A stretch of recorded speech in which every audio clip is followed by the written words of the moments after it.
Hi guys, you are looking for easy snack. This is for you and very easy and delicious. Okay, we have carrots and bell pepper. That is patatas, and I make chop the bell pepper a little. It's up to you if you like bigger than that, or smaller than that, or you like yellow pepper, or bahala ka na kung anong gusto mong kulay. So this is only I have in the fridge, so I take it. And then my husband said, I love it. Okay, I have carrots and potato. I make chop a little also. Okay, then my onion.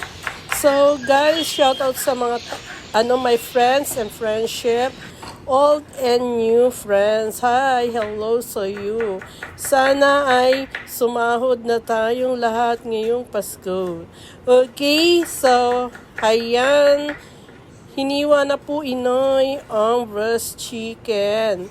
That is breast chicken. If you don't have breast chicken, bahala ka na kung anong gusto mo. So, I put olive oil. Kung walang olive oil, we'll have vegetable oil.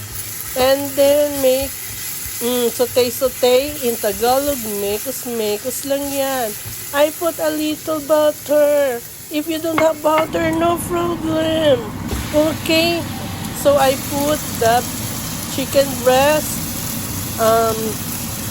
Yan yung ating paminta at saka salt. And then we mekos. And then you have chicken cubes. Kung walang chicken cubes, ay no worry. No problem. Salt and pepper is okay. Then we put the colorful vegetables. So I have cooking cream. Shake.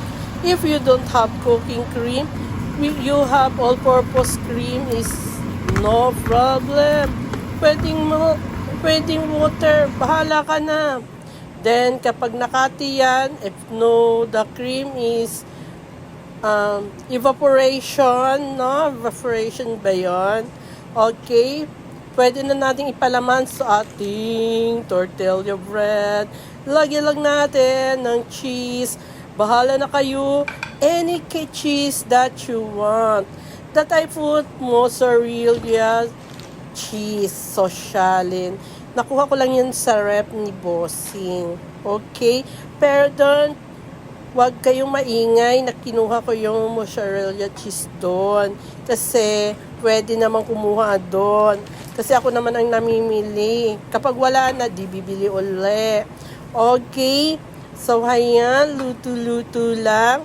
And you have a delicious and yummy, cheesy tortilla chicken breast with colorful vegetable and my kinuhang cheese. No? So, ayan, pagkatapos niyan, ay nag-preheat na tayo ng ating oven para pagkatapos nito ay ipapasok na natin sa oven. 170 degrees Fahrenheit at 20 minutes lang yon. Pag sumobra, goodbye, susunog na yan. So if you don't have oven, pwede naman sa kawali na lang. Okay, ano ba yun? Yung kabilaan. So, yun. Ang hirap talaga mag-English. So, kabilaan, upside down ba? Upside down? Or, magkabilaan? Ano ba English na magkabilaan? Ha? Okay, bahala na kayo. Okay na yun. Tama na yun. So, after 20 minutes, may masarap ka na merienda. Okay. Bahala kayo, left and right, yung upside down. Down and side. Huwag ka maingay. Luto na, kainan na, magtimpla ng kape. Thank you for watching.